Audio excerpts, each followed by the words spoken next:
Hello Cancer, great to have you here. My name is Shauna. Today's reading is a general love forecast for November 2025.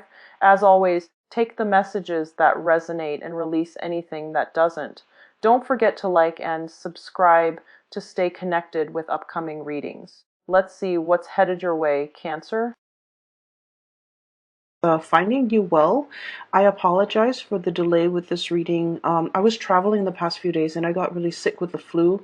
I caught it on the plane, so I was really under the weather and there was no way I could get this video done for you guys on time, so I apologize. I wanted to, feel well before I can start the videos rather than shortchange you and do a video that might not be when I'm not feeling at my best, okay? So I apologize. Without further ado, let's go into this reading here. I am using the Spirit Song Tarot deck. This is a wonderful deck for those of you who are wondering. This is a new deck, and the imagery is just amazing. And there are a lot of messages that came through with this deck. Messages, like verbal messages, rather than images, but either way. First of all, I see it's a scene near the window. Okay, so there's like light streaming through a window, and as I look up, I see like little boxes, and it's mirrors. Okay, they're like very, very small. There are like 10, 15 of them, or a lot of them. They're kind of tied up with like fishing wire, which is a clear wire, right? It's very thin, it's very clear, it's translucent, and they're hung from the window. So these frames with mirrors on them, they're kind of spinning, okay? And the light is streaming through them and hitting them, and it's bouncing off the light. So I see a lot of just reflections, a lot of reflections, a lot of mirroring energies, and a lot of just, bouncing back and forth, like deflecting, bouncing, as well as, the mirror spinning. So it's just, that's what the message I was getting is, there's a lot of reflection, there's a lot of contemplation, there's a lot of mirroring energy. And as most of you are aware, anytime we are dealing with another person, the communication, the interaction, it's a two-way street. And so if we're approaching somebody and they seem very standoffish, they seem really just, they seem as if they don't want to interact with us, we're going to get defensive, we're going to recoil, and we're going to kind of like mirror that energy back to them, right? And because you guys are a water sign, you guys are deeply, very sensitive. You're very sensitive. You also pick up nonverbal cues really well. Okay, water signs are so adept at that. And so you sense people's energies, you sense people's attitudes, their tone, the words they use, everything comes out as if you're able to read their true intention. And so I feel like there is a significant relationship in your life, and this is somebody that you're dealing with, interacting with on a regular basis, and you have a strong emotional connection with. And I feel like the way in which the two of you are dealing with each other, I see almost like this dance with the mirrors. Okay, I'll reflect back whatever I'm getting back. So it's like you're not approaching each other with your true, authentic self. You're mirroring exactly whatever they give you, and they likewise. They're mirroring whatever you give them. I feel that you're not able to show your true colors or your true intentions because you're deeply sensitive. You don't want to get hurt. You don't want to feel rejected. You don't want to say something and have the other person shoot down your ideas, shoot down your plans because, you're sensitive. But I feel that the person that you're dealing with, kind of like that sun streaming through the window, it's vibrant, it's fiery, it's passionate. And this is somebody who's very verbose, who's very opinionated, who's very like in a normal interaction, they are very authentic. They have strong opinions, they have strong ideas, they have plans, and they're able to verbalize all of these. But when they're interacting with you, because they see you very skittish, very, I want to say, slow to act, slow to move, they feel rejected because this person has a lot of pride, okay? So I feel like two people coming together, and one person, you, deeply sensitive, and the other person has a lot of pride, and both parties are very afraid about getting hurt because, one person is like saving face, and the other person is just like emotionally, I don't want to get hurt. And so we have a little bit of a stalemate here where there's lack of communication, meaningful communication, where there's a lack of being able to come together, being able to talk about things, being able to reconcile, being able to resolve issues, resolve problems, because both of you have your walls up and both of you have your own hang-ups and your own blockages. That's disallowing the two of you to come together. So lots of mirroring energy. One person might say, like, hey, do you want to go out on Friday? And then I feel like they might say that to you. And then you kind of hesitate. You're thinking, you're pausing and you're thinking like, what do I have to do Friday night? Is there anything important? But because you take that step back and because you hesitate, without telling them, give me just 1 second, let me think about, what I have to do on Friday night. Because you're not able to tell them that, they see you hesitate, they see you taking a step back, and they mistakenly think that, oh, this person, the Cancer, doesn't want to go out with me, doesn't want to see me, is not interested. And so they back off and they might say in a very flippant way, oh, it's okay, I'm actually busy anyways. Or they might inadvertently say, Joan and Mike, my other friends are going to be there. You should come with us if you like. And then they dash off because their pride has been hurt because they feel rejected. So I just feel like there's so much miscommunication.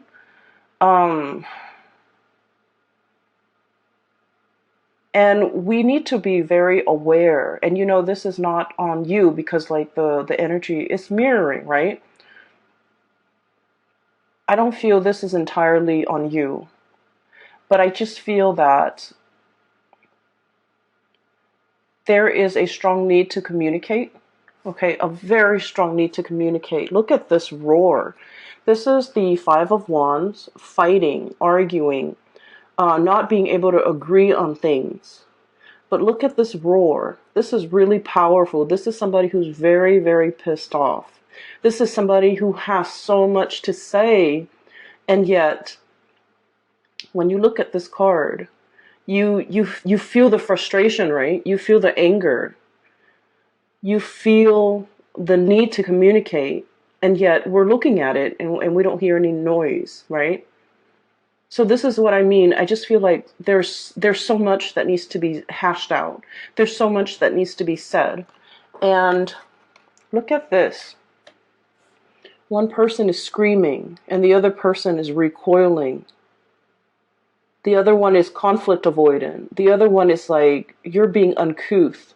You're being too melodramatic. You're being so like one person has so much they want to say and the other person I feel is being dismissive. And so this spread is ripe with miscommunication, misunderstanding, not being able to put ourselves in another person's shoes. That's what it feels like to me. They with you or you with them. And whenever I see that happen, whenever I see a situation or the energies that where one person is not able to understand where the other person's coming from, and one person is, accusatory, like, oh, that person's so melodramatic, that person is such a drama queen, that person like blows things out of proportion, that person is too impulsive, whatever it is, like these accusations, Every time we do that, I feel as if the other person, you know, whenever anger or really strong emotions come out, it's rarely just about one thing, right? It's a series of things, of life experiences, a culmination of all the things that could go wrong. And it's kind of like, on that day, it's the perfect storm condition happens, and then that person just blows up. So it's just rarely one major factor, one major event. It's a series of things that contributed to this outpouring of really strong emotions. And we can't be dismissive.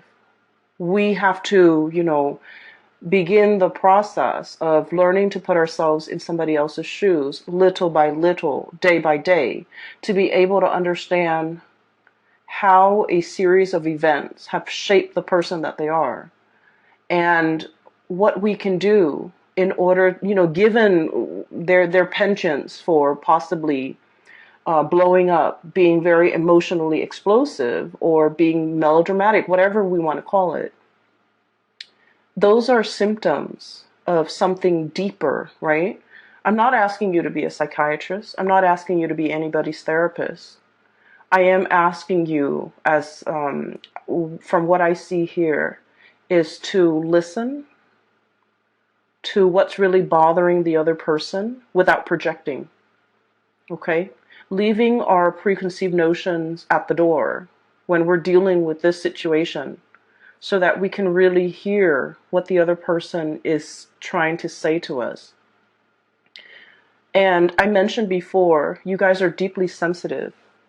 You guys are very deeply sensitive. And you pick up a lot of nonverbal cues that other signs miss, because you're very observant. You understand human behavior. You understand things really well in a very intuitive, automatic way. But when you're dealing with this person, I feel like, you have your mind made up about them. They are a certain way. And so conversation is at a standstill, because in your mind, they are this way, and nothing they can do will ever change that. And so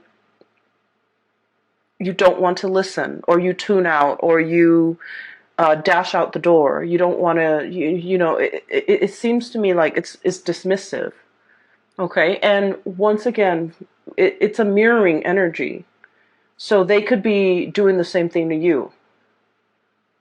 And so one of the things that we can do to kind of de-escalate this tension as we sword. So let me talk about this, because this is pretty much your outcome. This is like the saving grace in this spread. Both amazing cards, okay?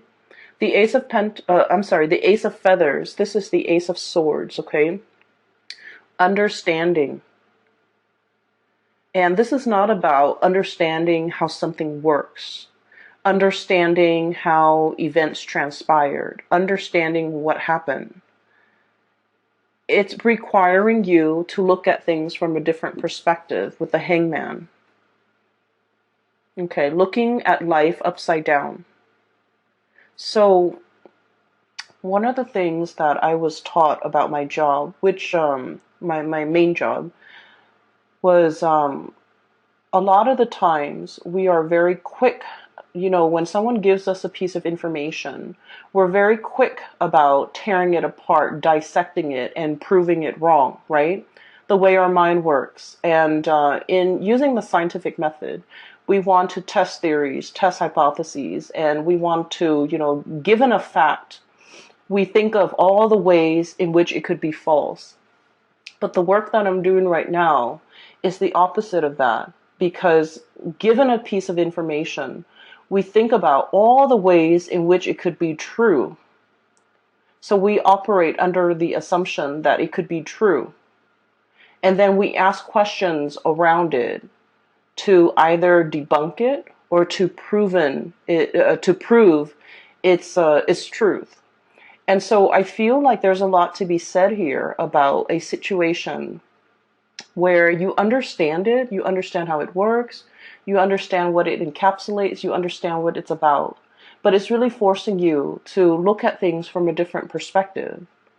And really questioning, do you know all there is to know about the situation? Is there something that you're overlooking?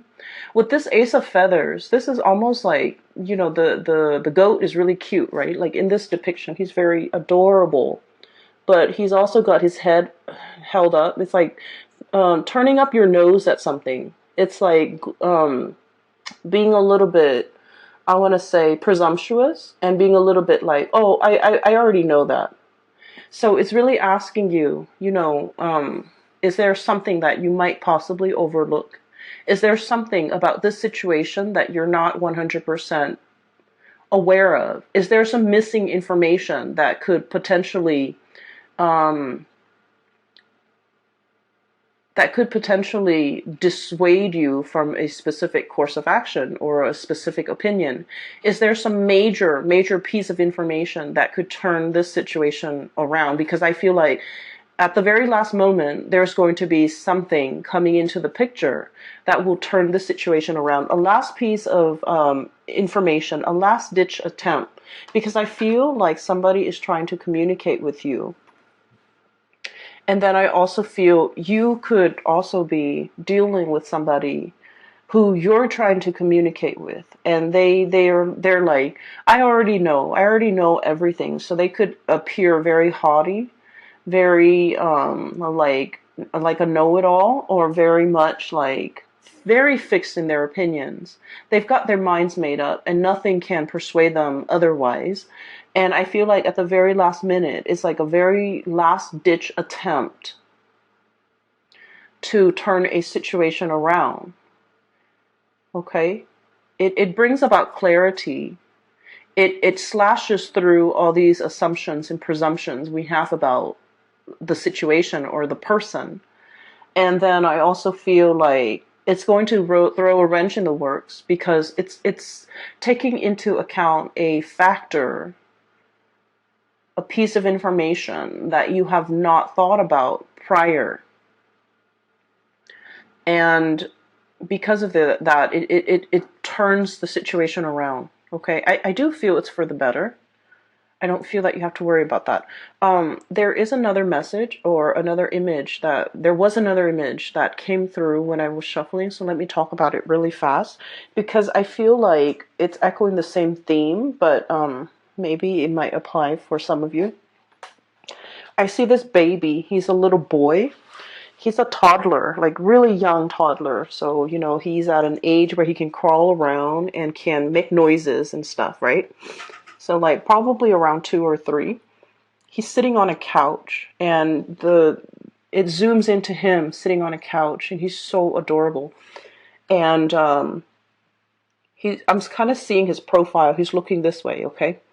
He's on the couch, and mom and dad are kind of walking past him, walking back and forth, possibly packing, maybe moving, renovating the house. Either way, they're very busy. They're walking back and forth.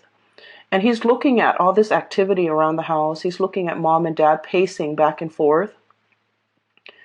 And he's confused. He's just like, why does it feel so tense in here? Why does it feel so busy? Why do they both seem so worried? So keep in mind, his whole world revolves around his mom and dad, okay? So babies are designed in such a way that, they recognize their caretakers. They recognize the person that will feed them, the person that will tuck them into bed, the person that will protect them from harm. So, it's an evolutionary development where in utero, they recognize their mother's voice, their father's voice, if the father's in the picture. And they recognize, for sheer survival instincts, they recognize faces of the people that will take care of them. And so he's looking at the faces of his parents, and I don't see their faces. I just see them kind of like walking back and forth near him. And they seem worried, they seem distressed, and he's just like, he feels anxious, but he's a baby, he doesn't know why. And then he's kind of scared a little bit. He feels uncomfortable, he feels scared, so he reaches his arms up. And when babies do that, it means they want comfort. They want to be held. They want to be close to you. They want to either soothe themselves or even sometimes soothe you. And mom and dad is just walking back and forth. They're too busy and wrapped up in their own things, and they don't notice that he's crying for attention. So he does that, and then he gets ignored, and then he, starts making noise with his mouth, and he gets ignored, and then he starts crying. But I don't hear any noise. I don't hear any sound. I don't hear the sound of the child crying. I just saw this scene where there's a situation that where somebody is like reaching out, trying to contact, trying to communicate. They might not have the vocabulary in which to communicate with you. And so the scene cuts out. So I feel as if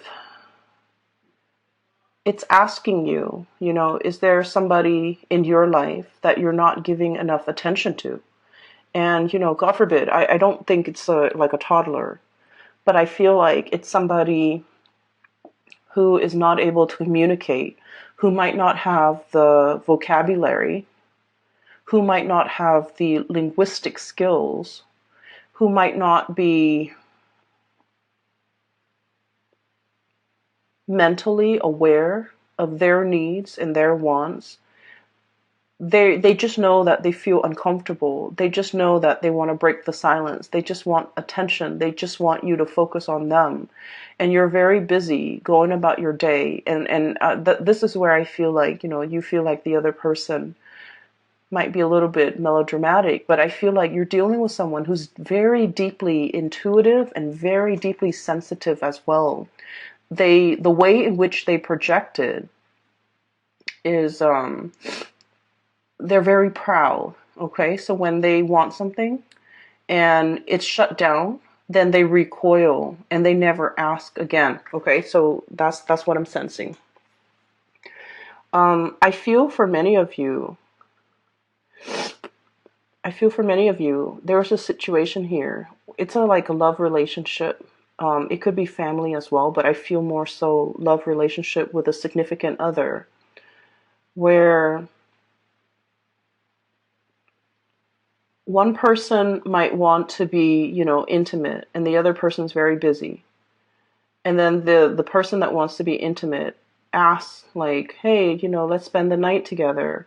And the other person's like, I'm busy, I'm busy, I'm busy. So just imagine if someone is like coming to you with their all, with their hearts on their sleeves, wanting to have, like making themselves very vulnerable, wanting to be intimate with you in like a very vulnerable way, emotionally, physically, and just giving you their full being, and you're telling them, oh, I'm busy.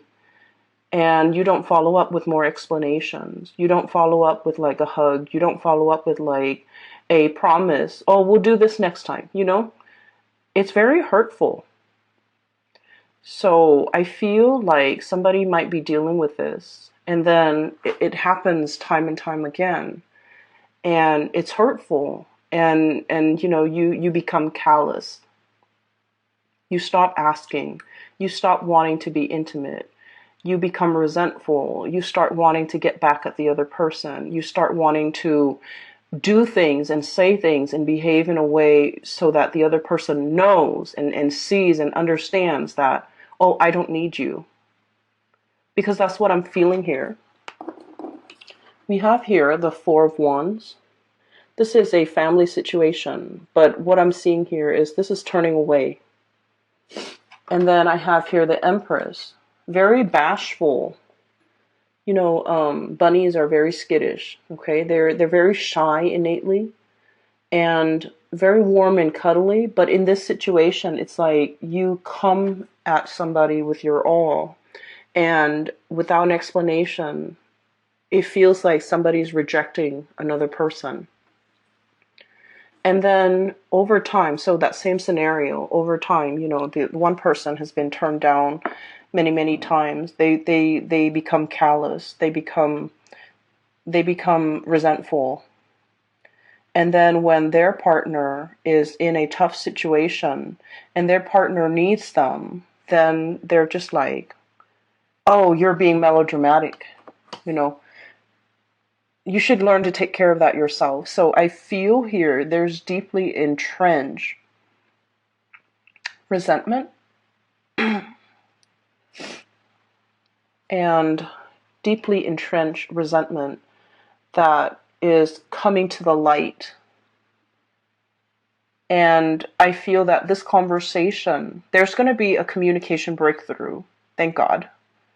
Because everything is done so subversively and so like passive aggressively. It's really frustrating for me to see this and you know, and be in it. It feels so uncomfortable. So everything has been under the radar, has been done in a very passive aggressive manner, has been, you know, like, it's like fumbling around for your keys. You're frustrated. It's dark. You can't see what you're looking at. You're trying multiple sets of keys to get into your house so you can, you know, rest and recuperate. And you're fumbling and it's cold outside and it's like a combination of things and it just piles on and it's really uncomfortable. And I feel like it's so subversive, under the radar, looking on at a situation, wondering what the other person's up to, and yet not willing to communicate, like, what are you doing today? How was your day today? Just like silent treatment, I feel. Silent treatment, passive aggressiveness, silent treatment, everything is done under the radar. It is so uncomfortable for me to read this. I hope you guys are not dealing with this because as a water sign, I can't imagine this being a comfortable place for you to be in or a comfortable relationship for you to have to endure. You know, we don't have to endure relationships, but that's what it feels like here. And then I also feel like somebody is very prickly. Porcupine. Somebody's very prickly. Imagine slight. You could give them a compliment and they're defensive, you know, and they're just like, what do you mean by that? And even though you're giving them a compliment, a perfectly sincere compliment, so I feel like there's just so much room for misunderstandings here. And like I said, the saving grace is that there will be an uproar, there will be a communication breakthrough. And the moment when this happens, I just would urge you to let them talk, hear them out, let the stream of consciousness pour out. Because you're dealing with a situation where it's not just about one thing that you know created the misunderstanding. It's a series of things, layers upon layers of BS, you know, evasiveness, resentment, missed opportunities, just like layers and layers of it piled on. And they need to get that off their chest. They need to unload, and they want you to understand it's not just one thing, Cancers. It's a myriad of things. And I just feel like you're dealing with someone who is not sophisticated with the way in which they express themselves. Okay? So let's just say, and let me explain what that means. I don't want cross watchers to get offended, but this is what I want to say, especially if you're a cross watcher and you're a fire sign. Lack of sophistication when it comes to communication. And this has nothing to do with the way in which you communicate, but it has something to do with the way in which you communicate with your Cancerian person. Does that make sense?